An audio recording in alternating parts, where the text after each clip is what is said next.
about to leave, already packing. Come with me, I'm not really asking. We'll get away to a place where we don't know.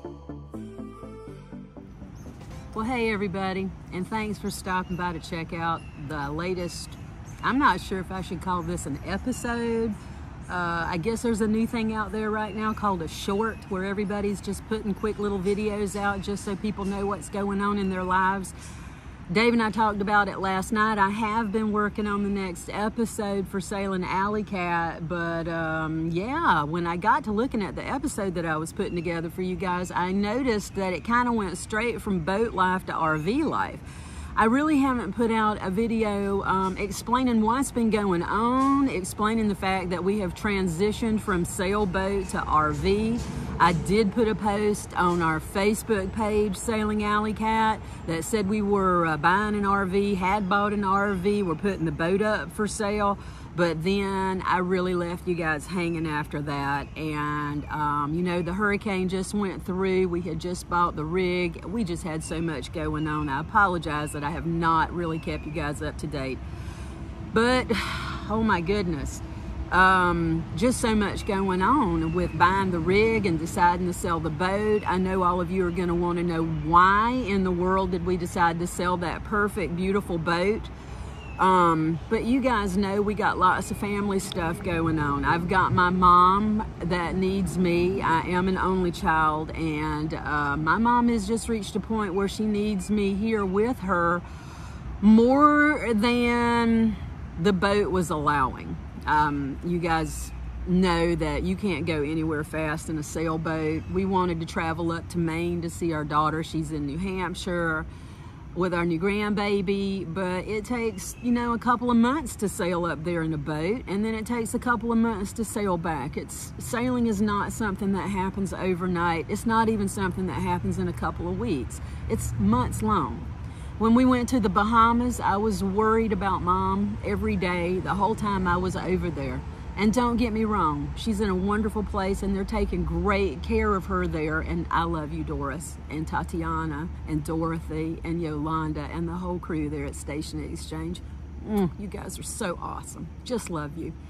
But they do a wonderful job taking care of my little tater tot, but nothing beats being there. And I've tried to make this work. I tried to make sailing work, and it just hasn't worked for this situation. We've got the new grandbaby now, like I said earlier, and we want to spend time with him as well. And so we need to figure out how we need to get between our homes, the baby, Dave's mom, Dave's family. We needed to figure out how we could make all of that work. And the sailboat just wasn't the answer, unfortunately. And even though we had these wonderful dreams of sailing around the world, and we built that boat to do this, and we had full intentions of it when we started, hey, sometimes life just happens. And when life happens, well, you just kind of have to roll with it. So we're rolling with it. The truth of the matter is, we just were not able to use that boat in the manner that it needed to be used. We were tied to a dock 9 months out of the year. Last year we were in the Bahamas for 4 months. This year it was 3 months. We just spent 3/4 of the year tied to a dock. Living on a boat in a marina is not the most fun thing to do. I mean, it's one thing if you're able to use the boat. You can deal with all the inconveniences, the small quarters, everything that goes along with the uncomfortableness of living on a sailboat in a tiny space. You can deal with all that if you're having fun. But people, I wasn't having fun. I don't think sitting in a marina 9 months out of the year, although Brunswick Landing Marina is a great marina, I don't want to sit there 9 months out of the year. It's just not fun. It's miserable. So when we came back from the Bahamas this year, I told Dave I couldn't do the Bahamas anymore. And so we decided that this coming year, our original thought was that we would do Florida. We would just spend the winter in Florida. We'd go down the East Coast, we'd come up the West Coast, and we'd have fun over maybe in the Gulf of Mexico and have some fun there. Now that's close enough for me to be able to rent a car and get to Mom if I needed to in a day or two, and that was acceptable. So we had decided that that was what we were going to do for this coming winter. But then we got to talking to all of our friends, and we find out that, you know, all these hurricanes that have gone through Florida the past couple of years, the marinas down there have taken terrible hits. They're still rebuilding. There's not enough room for the boats that are down there. There's not enough mooring balls. There's not enough anchoring places. We'd have to go in the ICW. We do not like to do the ICW in our boat. It is not fun. I was just exasperated. It just did not sound like trying to do Florida this coming winter was going to be any fun at all. All of this just is not okay with me. So we bought the rig, and immediately we were thrust into a hurricane situation. So we were busy trying to keep the boat protected and make sure the boat was safe, and busy trying to get the rig to a safe location during Idalia as well. So the next video will show our flight from Brunswick, our flight from Hurricane Idalia will be the next episode.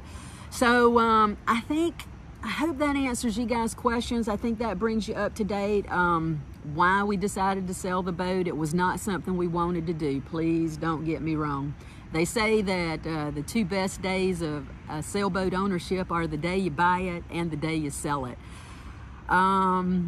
I don't know that the day that we sell it is going to be a happy day, but it's just what needs to be done, and I've made peace with that, and we're just going to have another adventure for right now. And I'm not even going to say that one day we won't even go back to a boat, because it's very possible that one day we will go back to a boat. So I don't know.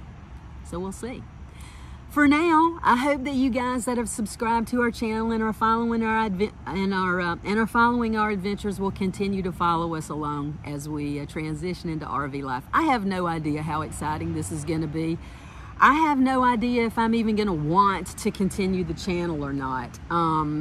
This certainly is not as exciting as sailboat life, I'm not going to lie.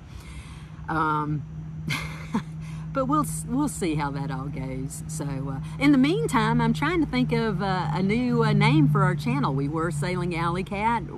I had tossed the idea around of Driving Miss Alley, but I don't know if that. You guys have any ideas of what we might be able to name our new channel? We did decide to name the rig Limbo. So if you can come up with some cute little catchy title that has limbo in it, that would be awesome as well. So leave me a comment below if you have any cool ideas about what we should name our new channel. And hopefully the next episode will reflect that new name. As I said earlier, I hope you guys do come along with us for the ride. And thanks for the love and the support. And we'll see you out there. Take care. To a place where we don't